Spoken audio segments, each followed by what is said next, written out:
I suck at Smash Bros. Despite popular belief that the only person to ever take the first stock off of MKLeo is good at Smash Bros, I am, in fact, not that. While I built up this reputation of being largely a Smash Bros content creator, you would be shocked to find out how little I actually play the game. I mean, if there was a PGR for watching people play Smash Bros, then I would certainly be at the top of that list. So how do you get good at playing Smash Bros? Well, you could dedicate thousands of hours to playing the game, reviewing your VODs, theory crafting your... Or you could pay one of the greatest Smash Bros players of all time $70 for an hour of his time to teach you how to be good at the game.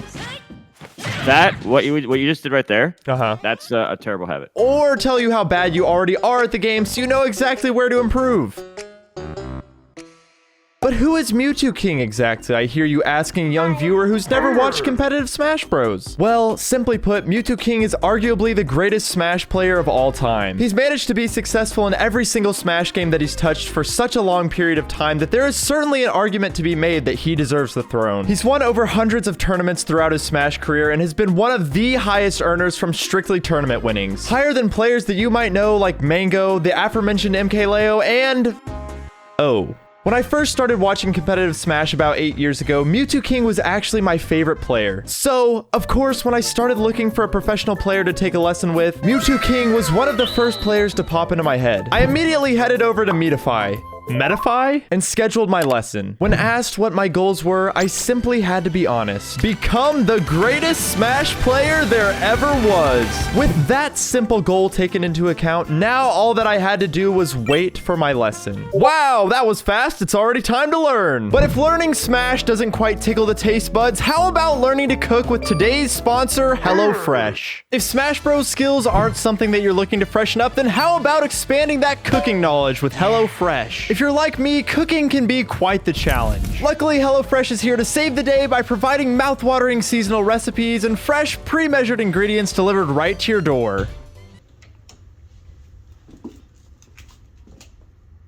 No matter your health goals, HelloFresh is a great place to start. HelloFresh's fit and wholesome recipes allow you to indulge in delicious meals without worrying about going way over your daily caloric intake. Not to mention all the accommodations made for everyone's varied dietary needs. For my first dish, I tried the shoyu-style chicken ramen. As a big ramen fan, I had high expectations and worried that the process would be too difficult for a complete novice like myself. But luckily, HelloFresh provides you with a step-by-step guide to master the dish, and 40 minutes later, I had managed to cook something that I actually enjoyed eating.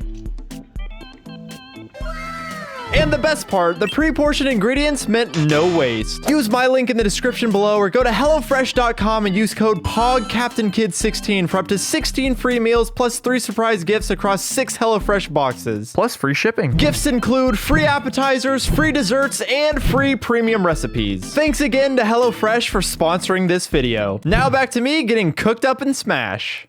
My initial impression was... yeah, I suck. It was painfully obvious how big of a skill gap there was between us, but bless M2K's heart, he was doing his best to explain to me everything that I was doing wrong. By the way, stop doing these air dodges down. Only for me to do it in the very next interaction. Uh-oh. No, you rely way too much on air dodge. Air dodge is not good, dude. It's okay though, because as the lesson went on, his words were finally starting to take hold in my brain. While I might have kept doing some of those bad habits that he had pointed out before, I was at least aware of them now and could spot them as soon as they happened. It still led me to dying most of the time, but I was at least happy that I knew why I was dying, whereas before I would have probably just blamed all my bad habits on either my or my opponent's character, like every good Smash player is supposed to. Smile. One of the most crucial things that I came away with was that my air dodges were bad. Oh, I guess you wanted to die. That's why, I guess you wanted to die. That's why air dodge and recovered high. Like, really, really bad. Oh, I guess you want to die. That's why air dodge. There's no other reason to air dodge unless you don't like life. And even when I tried to correct for it, that wasn't the right option either. No, don't drift back like that. Okay, yeah. If you ever want to drift back, just drift down instead. That was a mistake. Oh, but by the way, yeah, that was an accident. I've labbed that already. Honestly, most of these air dodges were buffered or misinputs because playing Smash Ultimate online is absolute hell, but hey, at least this will prepare me for the next time I inevitably play against MKLeo in an online random characters tournament. My favorite part of the lesson was definitely when Mewtwo King stopped everything to try and figure out a specific interaction with Ivysaur at ledge, but it really just evolved into both of us fumbling around for 2 minutes and learning absolutely nothing. Ivysaur mixed up, you could drop down up B. Yeah, I like doing that, especially because like it hits through stage, so I can hit people like standing right there. Yeah, it's a you can't spam it, but like, well, watch. Try to do it again. Yeah, because I'll get killed on regrab. Yeah, wait, I want to see if I can stop. Try this again. I want to try something. Do the regrab. That was more stun than I expected.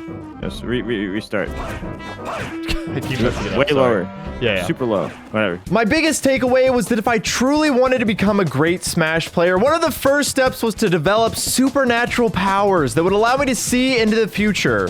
Do you just do side B as soon as you see me start dashing back and forth? I guess Because you know I can't shield it?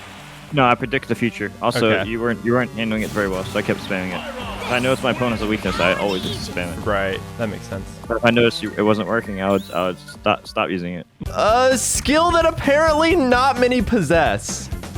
Notice how I DI'd away from the Razor Leaf, which is something most people would not do. Okay. 99% of people will not DI away there because they're see. not good enough. But I'm showing you that even though 99% of people won't do it, it's Right. possible. Yeah, when you get matched up with the top player in your pool at whatever major. No, you even go to. top level players don't do this. Really? Okay. It's just me. You have the forbidden knowledge. It's just me.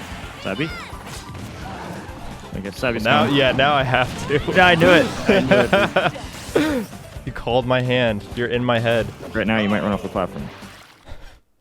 You fool. I will always charge neutral B. And then so I was just ready. I was ready for that. With the lesson coming to a close, I felt that there was still one last thing that I needed to show him. I would show you my Wi-Fi Nest, but I don't want to go up against two sword characters. Do you want me to be Game Watch? Do you want me to be Pyramithra? You can be whoever you want. In hindsight, it might have been best to leave that one deep in the pocket. Oh no.